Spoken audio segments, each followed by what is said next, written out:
Mr. Shehu, do you think that the anti-open grazing laws in Taraba State and in Benue State should be backrolled or backtracked, as been suggested by the Emir of Kano? Thank you very much. Again, in studying this situation, I've taken time to study the anti-grazing laws that we already have. The one in Benue State, the one in Taraba State, and the one in Ekiti State. Now, when you look, you need to read, before you comment, honest, I will advise people to read out the laws. The main contention of the laws is that for the Benue State maybe it is too draconian. Maybe enough consultation has been given. Maybe infrastructure has not been put in place and it is required to take effect immediately. Maybe some of the provisions, like if you want to set up a ranch, you will get a lease of 1 year, which is renewable annually.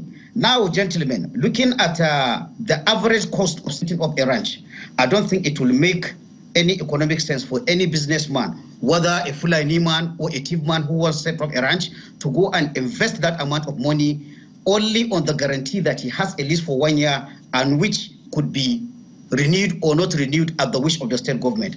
I think these are issues. If we are really looking for solutions, the laws should be looked at. The time for implementation should also be looked at. Now, again, we borrow from Taraba State. I was at Channels last week and I was with a representative of the Taraba State government. When this issue came up, I am impressed to hear that the Taraba State government has opted for a gradual implementation of that law. Now, whether we agree or not, I want to believe Taraba is taking from other states that have made mistake in the implementation of their law. The purpose of any governor, whether president, whether any traditional ruler, I think is to respect life and property. So when you bring a solution, you should bring a solution that is pragmatic. You should bring a solution that takes all the concerns of every people. So what I am saying, while the right of states to create laws cannot be denied, laws should be made in such a way that they are practical, they are applicable, and if you are bringing a law that changes the way that things have been done, it is gradual. Even in the United States, when we have what is called the sheep wars in the 1340s, the grazing laws or the grazing reserve laws were brought, and gradually those laws were changed. Those laws were, evaluated and reframed to suit the changing of the community.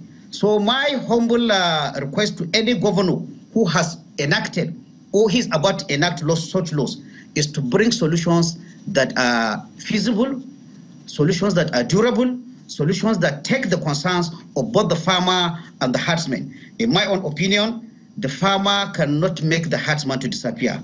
By the same token, the herdsman cannot make the farmer disappear. In the Nigeria we have today, these two groups have to exist side by side.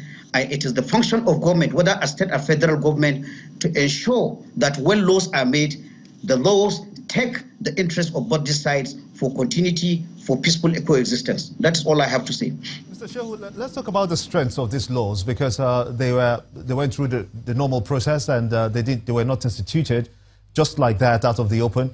As a matter of fact, we had got hearings and what do you call it now? Public hearings, yes, where all stakeholders were there, including the herdsmen, or should I say the representatives of the herdsmen that were there, and then this law came into being. Do you feel, for instance, that now that that process was established before having this law in place, that perhaps there is some level of law breaking when you refuse to abide by the laws that was agreed on from the first instance with all the stakeholders carried along? I'm just trying to be careful here, just so that we don't get a misinterpretation of what I'm trying to pass across to you. Do you think that some people have disobeyed outrightly this law with the sole purpose of just instituting and stepping the foot down to say that, no, we're not living this land? Well, thank you very much. Again, I always like to follow things and study them. The issue whether all stakeholders were involved in creating or inhering the law, there are two versions to it. The Honorable Governor of Benue State said he did that. But it is also on record that the Mieti Allah or the other cattle herders have said that they were not taken along. I am not in position to know which is right and which is wrong. But again, I think that is also the work of the journalist to find out. But I want just to bring that there are two opinions to that. Now, having said that, there's always this phrase about a law having a human face. Law is for human beings. The purpose of the law is to ensure peace and prosperity for everybody. I want us to take that at the back of our minds when we are challenging the law. Breaking the law, as to the aspect of breaking the law, once a law is promulgated, there is no, there's no excuse for breaking it.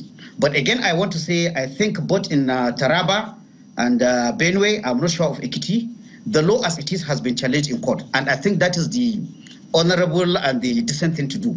So I think the Nigerian courts will do the needful to see whether this law infringes on the rights of a citizen in a country called Nigeria. But in all honesty, like I said, there is no excuse for breaking a law. But at the same time, the makers of the law owe it a duty to make the law to have a human face, to look at the feasibility of the law, and to look at the pragmatic aspect of the law.